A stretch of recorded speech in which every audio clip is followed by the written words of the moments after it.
The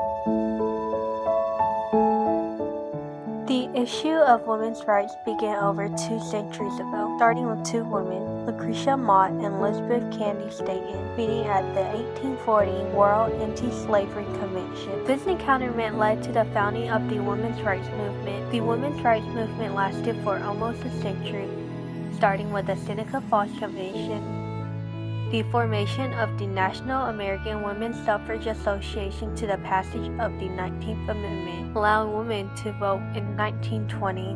While the conflict of the women's rights movement reached a compromise of equal voting rights, the 19th Amendment, the conflict of equal rights still continues today. The birth of the women's rights movement started with the Seneca Falls Convention, the first women's rights convention organized by Lucretia Mott and Elizabeth Cady Stanton. Introduced to the matter by Susan B. Anthony, who mainly focused on the temperance movement at the time, and would later on work together with Stanton to fight for the rights of women and blacks, leading to the passage of the 13th Amendment. The convention promoted the ideals of social, civil, and religious conditions and rights of women. The turnout of this convention turned out bigger than expected, considering the time period of this event, 1848.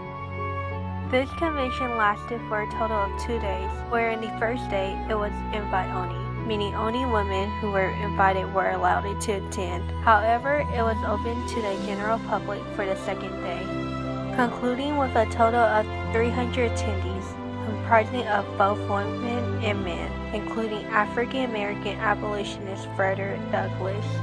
In this convention, Elizabeth Cady Stanton presented the Declaration of Sentiments and Grievances, modeled after the Declaration of Independence, comprising of details of the injustice dealt among women in America, encouraging the people to organize and petition for their rights. This convention concluded with the adoption of the Declaration of Sentiments and Grievances by the Assembly that passed the 12 resolutions, 11 of them unanimously, that called for the specific rights for women. Although the Seneca Falls Convention was not the first effort to support women's rights, suffragists today view this event as the launch of the women's rights and suffrage movement. Following the Seneca Falls Convention, for the next 50 years, women suffragist supporters worked together to educate the public on the matter of validity of women's suffrage.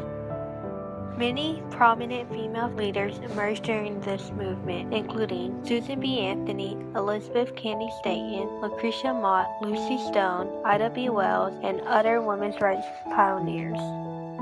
During this time, women reformers in the Club and Settlement House movement wanted to pass reform legislation, but since this was a disenfranchised group, the politicians ignored their words.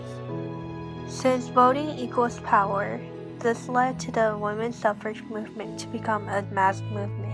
2 organizations were formed in support of this effort: the National American Women's Suffrage Association, NAWSA, founded by Carrie Chapman Catt, Susan B. Anthony, Lucy Stone, and Elizabeth Cady Stanton, and the National Women's Party, founded by Lucy Burns and Alice Paul, NWP. While the NAWSA was a moderate organization, the NWP was a militant organization. Elizabeth Cady Stanton took the role of president in the NAWSA. The honor led Stanton to leave on a 2-year European speaking tour after being elected, leaving Susan B. Anthony, vice president at the time, to become the acting president. The NAWSA took matters through campaigns to enfranchise women in individual states, and simultaneously lobbied President Wilson and Congress to pass the Women's Suffrage Constitutional Amendment. They also used celebrities to support their cause to gather attention. The NWP took action through radical means, as picketing the White House in order to convince Wilson and Congress to pass the Constitutional Amendment. With the combined efforts of hunger strikes, force feeding, and other protesters led by the NAWSA and NWP, the Congress ratified the 19th Amendment in 1920, enfranchising women.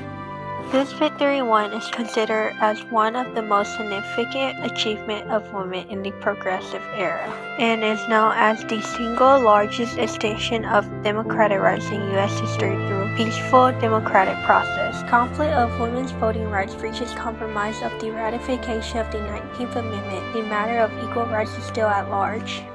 African Americans are in their ongoing battle for equal rights, even after the ratification of the 13th Amendment abolishing slavery in America. The Civil Rights Movement was a mass protest against segregation and discrimination, advocating equal rights for African Americans. Today, many of the leaders we learned in our classroom emerged from this era, as Martin Luther King, Rosa Parks, and other activists. During Reconstruction, Black gained power and took leadership roles like never before, wanting to change legislation on equality. Even though the 14th and 15th Amendment were ratified, giving African Americans protection and power to vote, whites still found methods to prevent the blacks from gaining more power, as the Jim Crow laws, causing for segregation. These laws weren't accepted in the northern states, but African Americans still felt the discrimination when applying for jobs and buying houses.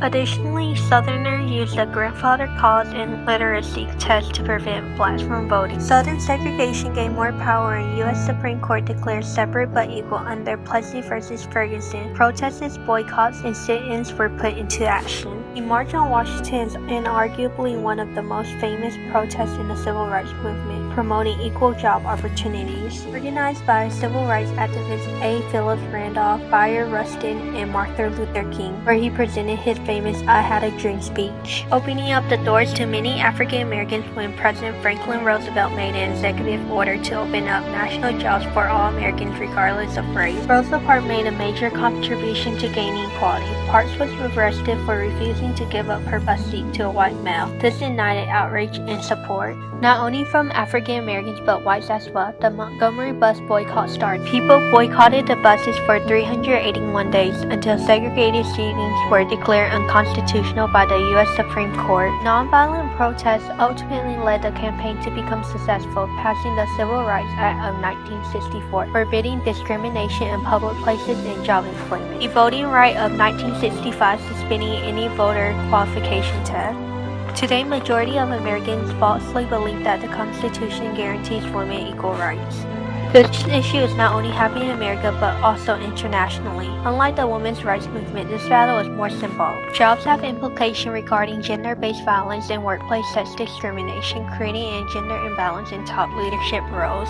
Even homosexuals, major corporations discriminate against them, refusing to give them equal opportunity due to their sexual orientation. The idea of women or homosexual being in leadership positions breaks people's belief in tradition. Leadership should not be based on gender or sexual orientation but on qualification. Saudi Arabia is one of the worst countries for women's rights. Without male guardianship, women in Saudi Arabia are unable to marry or divorce, access healthcare, and many more. Living in a patriarchal society, a woman's testimony in court is half of a male, equivalent to a minor. Even many public facilities are separated by gender. While injustice is apparent over the years, women in Saudi Arabia are gaining more rights as driving and working, having formal restriction on women's work removed.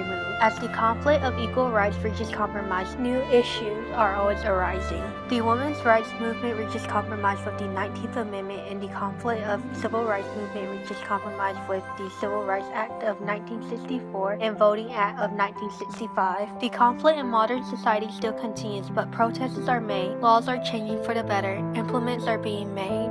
With the conflict of equal rights popping up one after another, compromises are popping up right along with it, leaving the society better than the one before.